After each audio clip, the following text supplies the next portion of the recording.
जगाला शांतीचा संदेश देणारे विश्ववंदनीय विश्वगुरु महाकारुणिक तथागत भगवान गौतम बुद्ध बोधिसत्व परमपूज्य विश्वभूषण विश्वरत्न भारतरत्न भारतीय राज्यघटनेचे प्रमुख शिल्पकार महामानव डॉक्टर बाबासाहेब आंबेडकर सर्व राष्ट्रमाता माता भीमाई रमाई जिजाई या माता सावित्रीबाई फुले या सर्व राष्ट्रमातांच्या चरणी विनम्र असं वंदन करतो। या ठिकाणी मला आज फार मोठा हर्ष होत आहे, आनंद होत आहे की योगायोगाने आदरणीय साना भालेराव सर, आदरणीय माझे मामा डोंगरे साहेब यांच्या माध्यमातून मला ही माहिती मिळाली।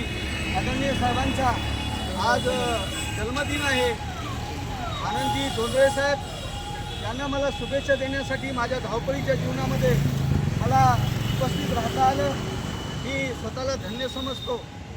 आणि खरंच आदरणीय डोंगरे साहेबांनी आपल्या जीवनामध्ये एका देशसेवेच्या सर्वोच्च सन्माननीय फौजी मिलिटरीमध्ये देशाच्या सेवेमध्ये देशाचं रक्षण करण्यासाठी त्यांनी काम करून पुन्हा पोलीस सेवेमध्ये PI पदावर त्यांनी पोलीस प्रशासनामध्ये सुद्धा एक कर्तव्यदक्ष अधिकारी म्हणून त्यांनी आपलं कर्तव्य पार पाडलं, आपली सेवा बजावली। आणि त्यानंतर सामाजिक असेल, धार्मिक असेल, राजकीय तर नाही, कारण त्यांचा धार्मिक पिंड आहे। त्यांनी आज समता सैनिक दलामध्ये एक मेजर पदावरती आजही ते विद्यमान आहेत आणि त्यांचं कार्य आतापर्यंत जे त्यांनी कार्य केलेलं आहे हे वंदनीय आहे, स्तुत्यनीय आहे आणि आदर्श घेण्यायोग्य आहे। पुढीलही त्यांच्या हातातून समाजसेवा, देशसेवा तर त्यांनी केलीच, कायदाही त्यांनी अतिशय सुंदररित्या राबवलेला आहे, समाजाला एक सिक्युरिटी, एक सुरक्षा देण्याचं काम केलेलं आहे। आणि आज ते बाबासाहेब आंबेडकरांनी स्थापन केलेल्या समता सैनिक दलाचं मेजर पद त्यांच्याकडे असताना एक फार चांगल्या पद्धतीनं ते आज काम करत आहेत।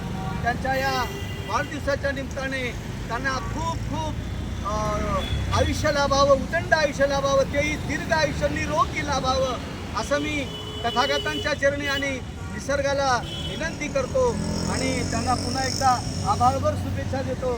साहेब, तुम्हाला आयु आरोग्य लाभो, निरोगी आयुष्य लाभो अशी मी मनोकामना व्यक्त करतो। थँक्यू सर, धन्यवाद।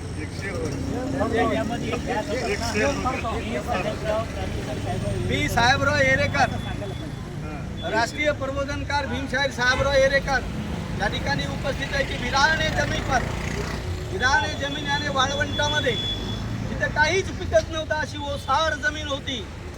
विराने जमीन पर बा भीम जी ने ये गुलाबों का बाग खिला दिया, सदियों से बिछड़े हुए भाई और बहनों को इस बुद्ध के द्वार मिला दिया। अरे इज्जत की रोटी तो क्या, जिनको 2 फुट पानी तक नहीं मिलता था, उन सब अछूत दलितों को प्यारे भीमराज ने शेरनी का दूध पिला दिया। हे वाघिणीचं दूध पिऊन असे वाघ तयार झाले आणि या वाघापासून या समाजाला एक